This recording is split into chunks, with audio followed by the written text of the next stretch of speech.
माननीय मुख्यमंत्री जी और माननीय मुख्यमंत्री जी को सादर आपको। हुजूर विधानसभा के आज के इस कार्यक्रम में माननीय मंत्री विश्वास कैलाश सारंग जी, माननीय मंत्री राव उदय प्रताप सिंह जी, माननीय मंत्री श्रीमती कृष्णा गौड़ जी और आपके हमारे सबके प्रिय विधायक श्रीमान रामेश्वर शर्मा जी। जब रामेश्वर जी का नाम बोल रहा हूं तो भगवान दास जी कैसे बोल सकता हूं? भगवान दास करुणानिधि जी, मालती राय जी, माननीय महापौर, माननीय किशन सूर्यवंशी जी। इस अवसर पर हमारे जिलाध्यक्ष रविंद्र यति जी, तीरथ दास मीणा जी, हमारे सभी अधिकारीगण और आप सबको बोले महाकाल महाराज की, भारत माता की। मैं खेल के इस पूरे एक तरह से महोत्सव का माहौल बना हुआ है। जोरदार अभिनंदन करें अपने खेल के ऊर्जा से सराबोर अद्भुत कार्यक्रम में, और जिनके नाम पर ये स्टेडियम बना है वो अद्वितीय व्यक्तित्व, जनसंघ के संस्थापक, शिक्षाविद, भविष्य दृष्टा और जिनने 31 साल की उम्र में वाइस चांसलर बन करके भी कलकत्ता विश्वविद्यालय में अपनी पहचान बनाई। आजादी के बाद भारत सरकार के मंत्री तो बने, लेकिन मंत्री बनने के साथ भविष्य में होने वाले संकट को पहचान कर धारा 370 जैसे कलंक को दुनिया के सामने लाके बताया। माननीय प्रधानमंत्री नेहरू जी, ये देश आजाद हो गया, सभी राज्य बराबर है, किसी राज्य को अलग से दर्जा मत दो, और उन्होंने चेताया, लेकिन नेहरू जी माने नहीं, क्योंकि अंग्रेज चले गए, कांग्रेस छोड़ गए। ये कांग्रेस की बीमारी है। इनके साथ संकट ये कि ये जब भी करते ऐसा करते कि भविष्य में देश कीमत चुकाता है। लेकिन हमें गर्व है, हमारे एक ऐसे नेता डॉक्टर श्यामा प्रसाद मुखर्जी, जिनने कहा कि ये धारा 370 नहीं, ये भविष्य में बहुत बड़ी कीमत देश इसका चुकाएगा। और ऐसा हुआ, दुर्भाग्य के साथ बोलना पड़ेगा मित्रों, धारा 370 के कारण से वो कश्मीर जो भारत का मुकुटमणि है, जहां खेती भी केसर की होती है, लेकिन 40,000 से ज्यादा बच्चे, बूढ़े, जवान, सेना के जवान, मिलिट्री के जवान, ऐसे कई कश्मीरी पंडितों का बड़े पैमाने पे हत्या होने का रिकॉर्ड बना। ये पूरा पाप कांग्रेस के माथे, और हमें इस बात का गर्व है, हमारे पहले जनसंघ के अध्यक्ष ने इस बात को चेताते हुए अपने भारत सरकार के मंत्री पद को लात मार करके मंत्रिमंडल से इस्तीफा दिया और कश्मीर जाकर आंदोलन करने का संकल्प लिया। देश को दुनिया के सामने भविष्य में आने वाली चुनौती को सामने लेके बढ़े। उन्होंने कहा कि ये 370 भविष्य में कलंक साबित होगी, लेकिन कांग्रेस के ऊपर इसका असर नहीं हुआ। उनकी उस समय की गई हत्या को दबाने का प्रयास किया गया। मुझे गर्व है, यशस्वी प्रधानमंत्री के नेतृत्व में वो 370 का कलंक हटा करके हमने अपने उस समय के संकल्प को पूरा किया। उसका परिणाम क्या आया? उसका परिणाम यह आया कि जिस कश्मीर के लाल चौक में भी झंडा देश का फहराने के लिए हमको बड़ी मुश्किल से अनुमति या कई बार अनुमति नहीं मिलती थी, आज 370 का कलंक हटने के बाद कश्मीर ने पूरे देश के साथ पहलगाम की घटना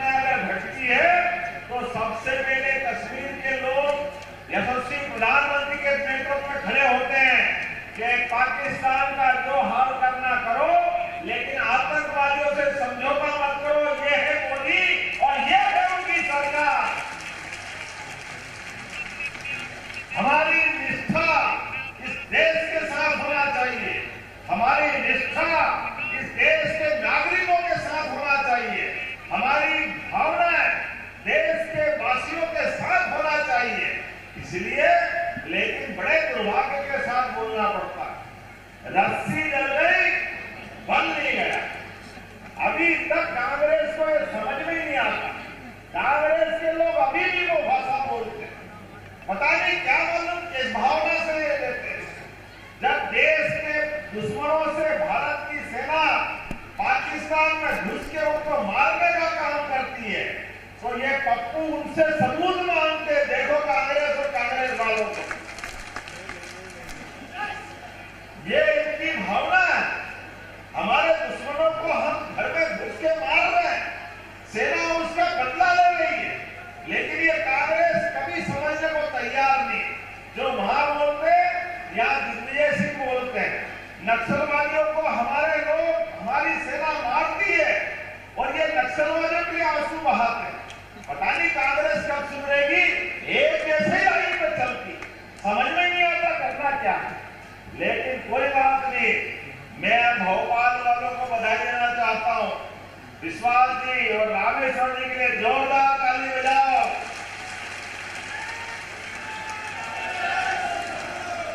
ये भोपाल सहित प्रदेश और देश डॉक्टर मुखर्जी के बलिदान को भूलने वाला नहीं है। 47 में की गई गलती को माननीय मोदी जी ने दूर किया और डॉक्टर मुखर्जी के बलिदान को याद रखने के लिए इतना भव्य दिव्य स्टेडियम दिया। जोरदार अभिनंदन करो इस बात के लिए। ये हमारी सरकार को काम करने का तरीका है। सच्चे अर्थों में यहाँ रावण आप जलाते थे, ये कांग्रेस की बुद्धि का रावण जलेगा। जोरदार अभिनंदन करो। ये डॉक्टर मुखर्जी का नाम कांग्रेस के पाप को याद दिलाता रहेगा, जिनके कारण से धारा 370 लगी, लेकिन हटाने वाले व्यक्ति का नाम इतने बड़े भवन के साथ जोड़ करके भविष्य की पीढ़ी को जागृति देगा और कांग्रेस के लोगों को माफी मांगना चाहिए। 40,000 निरपराध लोग मारे गए जिस 370 के कारण से। ये पूरा पाप अगर किसी के सिर पे है तो कांग्रेस और कांग्रेस के नेताओं के सिर पर। मैं एक बार फिर आज ऐतिहासिक अवसर पर 194 करोड़ की लागत से विकास और जनकल्याणकार के 3 बड़े-बड़े काम, खेल का स्टेडियम और गोपाल कृष्ण के लिए जब हम जय बोलते हैं तो कांग्रेस के फिर छाती पे सांप लौटता है। ये धर्म की बात क्यों करते हैं? ये रामकृष्ण की जय क्यों करते हैं? अब कोई इनको कैसे समझाए? अगर हम रामकृष्ण की जय नहीं करें तो क्या रावण और कंस की करें? अरे तुम्हारे जिम्मे छोड़ दे, तुम उनकी जय करो, हम तो गोपाल कृष्ण की और भगवान राम की जय करेंगे। ये हमारे पल्ले पड़ा, ये हमारे हित में, हम तो यही करने वाले। आपकी मर्जी है जो करो। इसलिए हमने फिर एक बार आज जब दिन तय हुआ तो अयोध्या में भगवान राम अपने धाम में मुस्कुरा रहे हैं। माता सरयू सहित पूरी नगरी में आनंद छाया हुआ है, तो भोपाल में भी आनंद आना चाहिए। आना चाहिए कि नहीं आना चाहिए? तो बोलो जय श्री राम, जय श्री राम।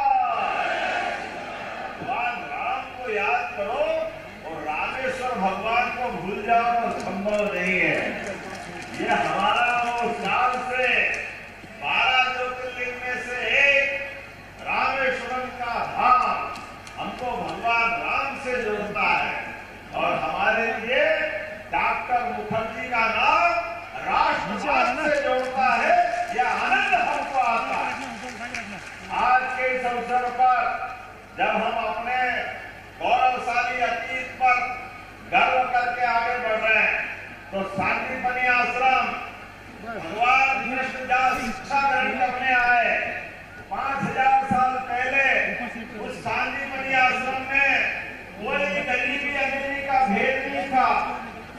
कोई जातिवाद का भेद नहीं था, सब बराबरी से शिक्षा ग्रहण कर रहे थे। ऐसे सांदीपनि आश्रम में भगवान कृष्ण भी पढ़ने आए और सुदामा भी पढ़ने आए। वो गौरवशाली अतीत का है अपना रिकॉर्ड। इसलिए आचार्य सांदीपनि के नाम पर सांदीपनि विद्यालय यहाँ बना रहे। राव उदय प्रताप सिंह जी को, स्कूल शिक्षा मंत्री को भी बधाई और आपको भी बधाई। एक सांदीपनि विद्यालय भी आज लोकार्पित हो रहा है और सांदीपनि विद्यालय के भवन भी क्या बन रहा है। मैं गारंटी के साथ कह सकता हूँ, सरकारी इस प्रकार के भवन पूरे देश को क्या दुनिया में नहीं मिलेंगे। जोरदार अभिनंदन को इतना बड़े भव्य भवन बन रहे हैं। कांग्रेसियों आंखें हो तो देख लो, तुम्हारे जमाने में स्कूल के क्या हाल होते थे और ये मोदी जी का और हमारा समय है। जोरदार अभिनंदन को, ये नए प्रकार का समय है। गरीब से गरीब विद्यार्थी भी भव्य दिव्य भवन में पढ़ेगा। सब प्रकार के खेल के मैदान, उत्कृष्ट क्लासें, सब प्रकार की लेबोरेटरी, सब प्रकार के शासन की सुविधाएं, ये आज का समय है। इसलिए सांदीपनि विद्यालय और आगे बढ़े। 1000 करोड़ की सीवर प्रोजेक्ट आज जोरदार भाग्य लाए रामेश्वर जी, इतना बड़ा बड़ा काम कराते हैं। आज यहाँ 1055 करोड़ की अमृत परियोजना का भूमि पूजन भी महापौर जी और सबको बधाई, जोरदार अभिनंदन करें। 700 किलोमीटर की, जिसमें 171 MLD के 9 सीवेज उपचार यंत्र, 1,21,000 घरेलू सीवेज कनेक्शन, पूरी परियोजना में 4 पैकेज है। इसके माध्यम से भोपाल का सीवेज नेटवर्क 60% कवर होगा और इसके आधार पर उपचार क्षमता बढ़ेगी। 2040 तक का 85% एरिया कवर होगा। ताली बजाओ तो मजा आना चाहिए, इतना बड़ा काम यहाँ भी हो रहा है। इसके पूरे होने से 7 लाख आबादी 3 साल में कवर होगी। इतनी बड़ी परियोजना और ये आधुनिक खेल परिसर भी 9 एकड़ में 11 करोड़ 50 लाख की लागत से बना है। जोरदार अभिनंदन करें इस माध्यम से। Indoor, outdoor, badminton, judo, table tennis, boxing और मलखंब और क्रिकेट के सारे मैदान। अरे कितना बढ़िया समय चल रहा है, क्या छोड़ा है आपने। सब कुछ एक साथ अपने और केवल एक भवन नहीं, भविष्य के चैंपियंस का भी लॉन्च पैड है। जिस प्रकार का समय चल रहा है, आज का समय तो हमारे लिए भारत में खेलों की लंबी परंपरा, मलखंब, कुश्ती, कबड्डी, गिल्ली डंडा, घुड़दौड़, ये हमारे प्राचीन समय के खेल थे। लेकिन इन खेलों के आधार पर हमारी प्राचीन परंपरा भी कितनी बढ़िया थी। खेल केवल खेलने के लिए नहीं है, ये पराक्रम और पुरुषार्थ के लिए जाने जाते थे। इसलिए स्वयंवर भी होता तो जो सबसे ज्यादा बलशाली बुद्धिशाली हो, उसको स्वयंवर के माध्यम से खेल का भी उत्कृष्ट प्रदर्शन करना पड़ता और उसके बाद स्वयं वरमाला उसके गले में आती थी। जोरदार अभिनंदन करो, इतना अच्छा अतीत हमारा। इस देश के वासी और उनकी संस्कृति वाकई धन्य है। तो जब अपने देश के दिन मध्य प्रदेश में खेलों की बात कर रहे हैं, तो एक एक करके भोपाल और हमारी भोपाल का बड़ा गौरव राजधानी का भी है। तो एक स्टेडियम तो यहाँ और एक 800 करोड़ का वो भी आपकी विधानसभा में बन रहा। जोरदार अभिनंदन करें। रामेश्वर जी की तो चारों उंगलियां घी में और सिर कलाई में। आपके लिए तो क्या बताएं, जो मिलेगा जितना मिलेगा। जय जय श्री राम। अब उस तरफ से अब आप राजा भोज का दरबारी भी कहीं बन रहा है, तो हुजूर में ही बन रहा है।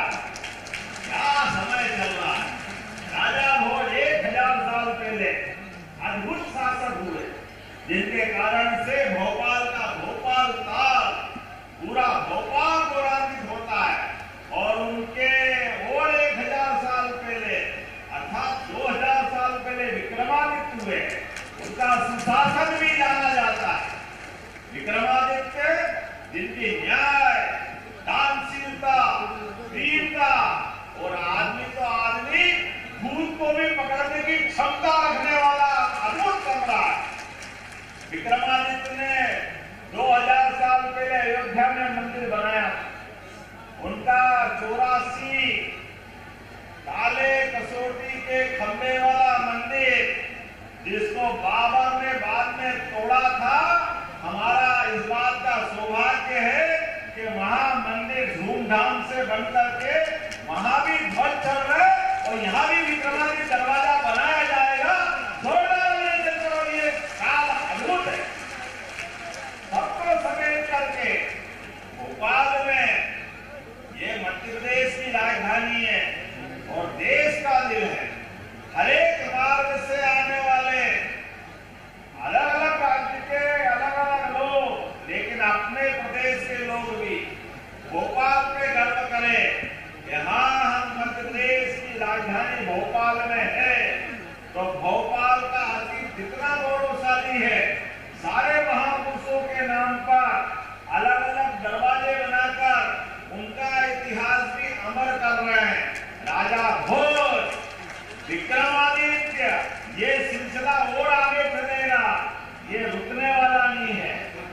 7 द्वार बनेंगे, 7 द्वार के माध्यम से या तो 7 समंदर पार या 7 द्वार अंदर, क्या दुनिया है। हमारे देश के दुश्मनों को 47 में 7 समंदर पार उनको घर हमारे स्वतंत्रता सेनानियों ने पहुंचाया था। जोरदार अभिनंदन करें उस अतीत के लड़ाकों के लिए, स्वाधीनता सेनानियों के लिए।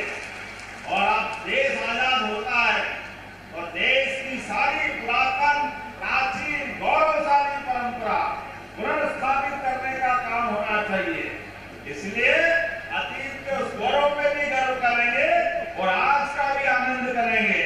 जब हम खेल की बात करते हैं तो भोपाल में, प्रदेश के अंदर तो हॉकी में भी अगर ओलंपिक पदक मिलता है तो हमें गर्व है। भोपाल का अपने प्रदेश का खिलाड़ी रहता है। जोरदार अभिनंदन करो। कौन सा खेल ऐसा है? महिला क्रिकेट, लाडली बहनाएं बैठी है, जोरदार अभिनंदन बहनों के लिए भी कर लो। हमारी क्रांति रोड अगर क्रिकेट में भी वर्ल्ड कप होता है तो यहाँ से बहनों का भी योगदान होता है। जोरदार अभिनंदन करें। बोलने के लिए तो बहुत कुछ है, लेकिन मुझे कैबिनेट में भी जाना, एक के बाद एक बहुत सारी जब तक बोल सकता हूँ।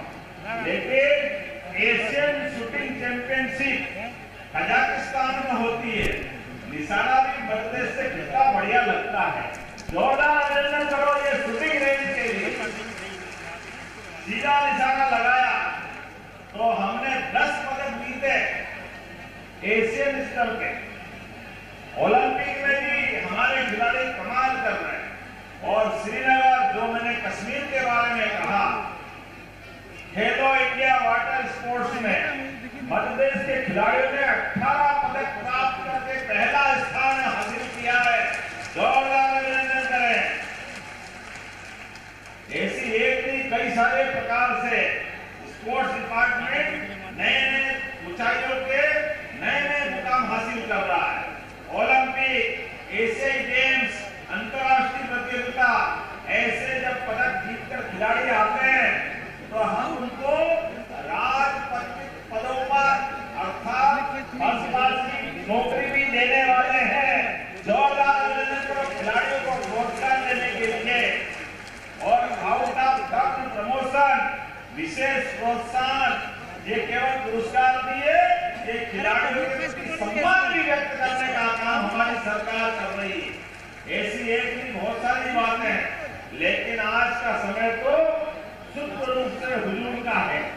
क्या हुजूर, आपका नाम भी कितना बढ़िया, इधर भी हुजूर, उधर भी हुजूर, ऊपर भी हुजूर, क्या बात है। मैं तो परमात्मा से कामना करता हूँ, भगवान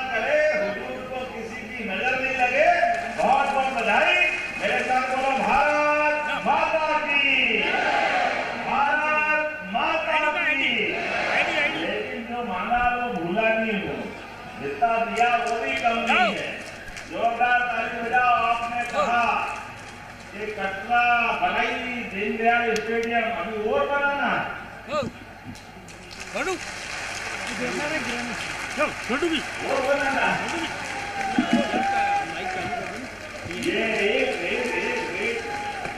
ये बेलागढ़ में खेल विभाग के स्वामित्व में है। खेल स्टेडियम बना हुआ बन चुका है और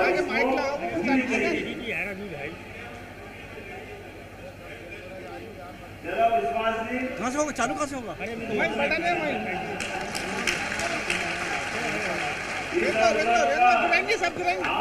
रामलीला मैदान में चाहिए। अरे रामलीला करो, रावण जलाओ, ये तो आनंद आना ही चाहिए, कोई मना नहीं। आपने कहा आना भी चाहिए, अरे आने तो होने ही चाहिए। झूठे बदमाश को ठीक करने का काम हमारी सरकार बहुत अच्छे से कर रही है। सकलपुर की हवेली, मछली, मगर सब बराबर, ये हमारी सरकार का शक्ति। इस प्रकार का समय चल रहा है। आने वाले समय में परमात्मा करे विकास के काम भी चलते जाए और सुशासन के काम चलते जाए। मेरी अपनी ओर से एक बार फिर इतने अच्छे कार्यक्रम की बहुत बहुत बधाई। भारत माता की, भारत माता की, भारत माता की। बहुत बहुत धन्यवाद। भारत माता की जय। बहुत बहुत धन्यवाद माननीय मुख्यमंत्री जी।